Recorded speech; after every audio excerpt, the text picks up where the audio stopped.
The attack on America raised so many questions. Among them, questions about the dangers of the new world economy. Is terrorism the dark side of globalization?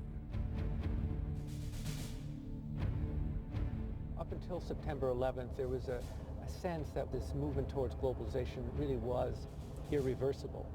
And since then, there's a recognition that things can go in another direction. Can our deeply interconnected world deliver prosperity to everyone? And that's basically the next big challenge, is making this interdependent world of ours, on balance, far more positive and negative. And the extent to which we succeed in doing that will determine whether the 21st century is either marred by terrorism of all kinds, or whether it becomes the most peaceful and prosperous and interesting time the world's ever known. This is the story of how the new global economy was born. The story of a century-long battle of ideas to determine who would control the commanding heights of the economy, central governments or free markets.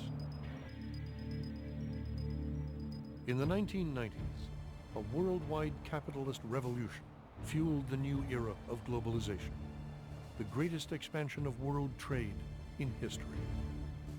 Millions of people today are better off than they would have been without globalization, and very few people have been harmed by it. But with the promise came a debate about the impact of globalization. Should the world's wealthiest people really dictate how the world's economy is going to run? Tonight, the battle over who should write the new rules of the game for the global economy.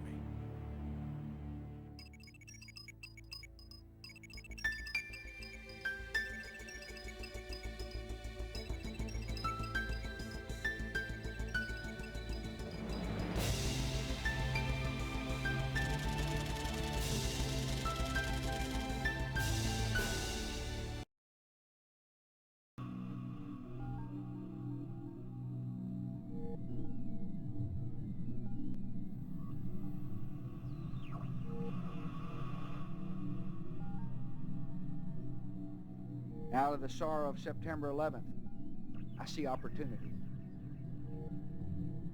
A chance for nations to strengthen and rethink and reinvigorate their relationships.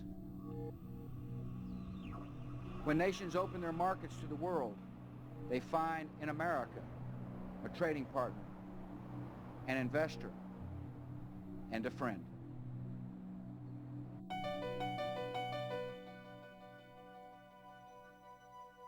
We are living through a revolution.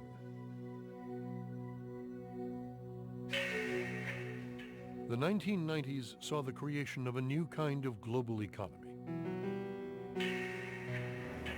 A single market in which everyone has a stake, but no one has control.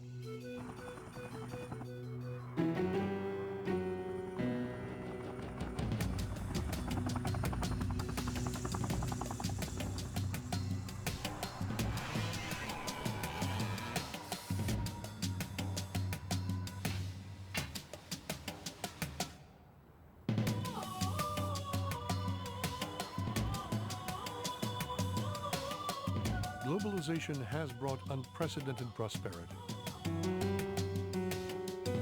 But it has also brought crises and risks we are only beginning to understand.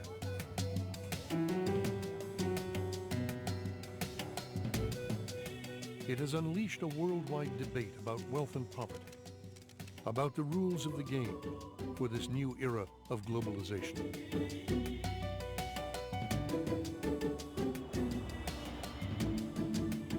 Historians may well say that a new era began at the beginning of the 1990s with the end of the Cold War and the Gulf crisis.